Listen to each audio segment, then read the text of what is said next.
membangunkan raksasa yang sedang tidur.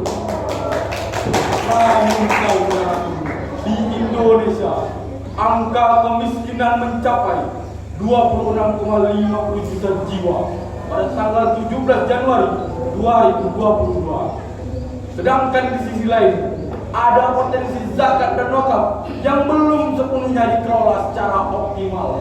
Oleh sebab itu, izinkan kami menyampaikan syarahan Al-Quran melalui syair berikut ini. Mari mengaji, baca Al-Quran dibaca oleh sanak saudara. Izinkan kami menyampaikan syarahan. Semoga hadirin semua jadi terkesan. Dengan judul pengelolaan zakat produktif dan gas wakaf sebagai penguatan kesejahteraan umat. Dengan landasan Al-Quran terhadap pengelolaan dan pendistribusian zakat, sekaligus penentuan objek sasaran agar tidak terjadi penyelewengan, termaktub dalam surah At-Taubah ayat 60 yang berbunyi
fariidatan minallahi wallahu alimun hakim. Aku berlindung kepada Allah dari godaan syaitan yang terkutuk dengan menyebut nama Allah yang Maha Pengasih lagi Maha Penyayang.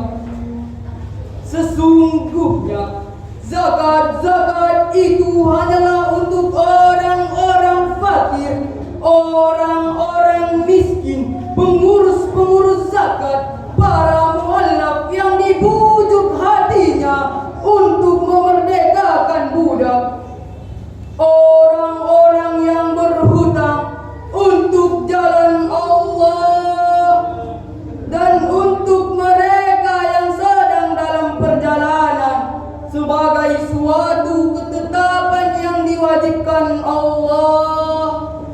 Dan Allah Maha mengetahui lagi Maha bijaksana. Majelis hakim yang terhormat, hadirin yang diberi rahmat, Syekh Abu Fida Ismail Ibnu Katsir yang wafat tahun 774 Hijriah dalam kitab Bab Tafsir min Ibnu Katsir jilid 4 halaman 165 sampai 166 menegaskan bahwa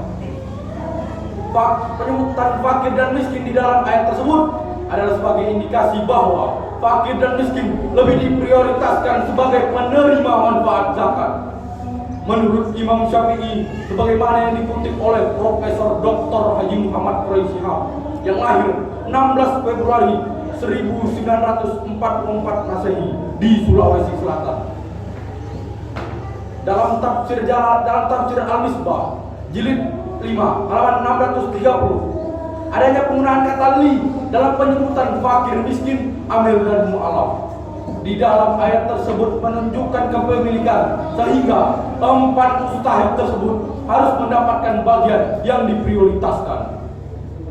Sebagaimana yang tertuang dalam Undang-Undang tentang Pengelolaan Zakat Nomor 23 Tahun 2011. Ada menerangkan bahwa zakat yang berasaskan syariah Islam amanah, kemanfaatan, keadilan, kepastian hukum, terintegrasi dan akuntabilitas tiada lain adalah untuk mewujudkan kesejahteraan masyarakat dan penanggulangan kemiskinan.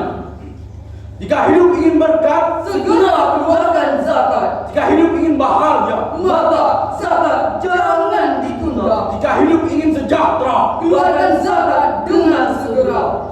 satu potensi ekonomi Islam selain zakat yang dapat mengatasi problema kemiskinan adalah wakaf. Potensi wakaf dapat memenuhi infrastruktur pendidikan, Melayani kepentingan kesehatan. Dan dapat mengapresiasikan pemberdayaan ekonomi umat yang sangat dibutuhkan. Mari sama kita renungkan firman Allah dalam surah Ali Imran ayat 92 yang berbunyi, لن تنالوا البر حتى تنفقوا مما تحبون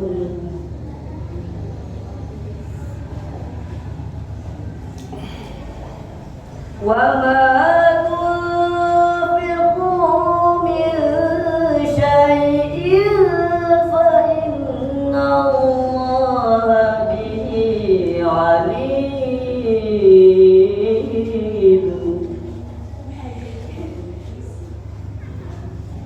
وما تنفقوا من شيء فإن الله به عليم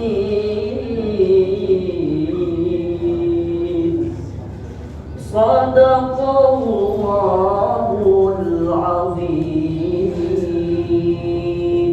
Kamu sekali-kali tidak sampai kepada kebajikan yang sempurna sebelum kamu menafkahkan sebagian harta yang kamu cintai, dan apa saja yang kamu nafkahkan, maka sesungguhnya Allah mengetahuinya.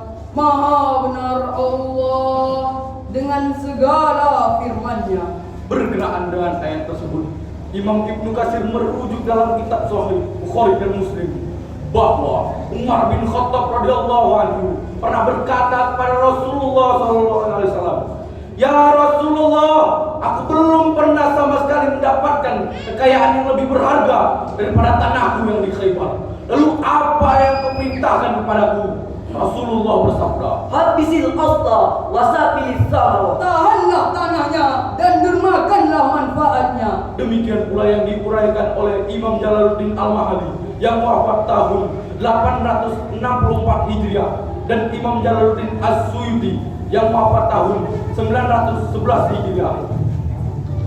Dalam tafsir Jalalain jilid 1 halaman 62, salah satu tanda telah sempurnanya iman seorang mukmin ialah Apabila ia mencintai saudara seimannya sebagaimana ia mencintai dirinya sendiri. Betapa sulitnya menyedekahkan harta yang dicintainya dibanding dengan menyedekahkan harta yang biasa-biasa saja, sehingga Allah memberikan pahala yang lebih besar di sisinya. Sejarah Islam telah mencatat, ternyata wakaf uang sudah dipraktikkan sejak abad kedua Hijriah. Sebagaimana yang diriwayatkan oleh Imam Al-Bukhari bahwa Imam Az-Zuhri yang wafat tahun 124 Hijriah yang merupakan peletak dasar takwin al-hadis menfatwakan dianjurkan wakaf dinar dan dirham untuk Infrastruktur maslahil ammah Dakwah dan tarbiyah Waalaikumsalam.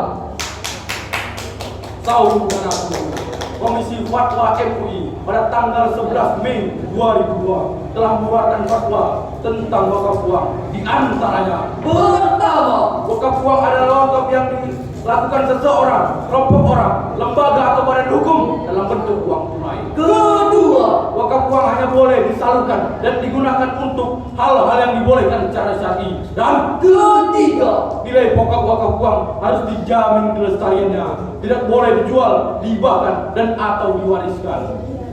Majelis hakim yang arif dan bijaksana, hadirin sebangsa dan setanah air yang kami banggakan.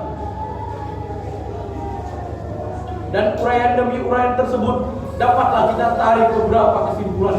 Di antaranya, pertama, ibadah zakat wajib hukumnya dan wakaf sunnah hukumnya, tetapi menjadi gaya hidup bagi para sahabat. kedua, Zakat dan wakaf merupakan potensi besar dalam mengatasi problematika sosial dan ekonomi umat Islam. ketiga, Pengelolaan zakat dan wakaf secara produktif akan dapat diwujudkan apabila sudah terwujudnya Literasi zakat dan wakaf dengan baik.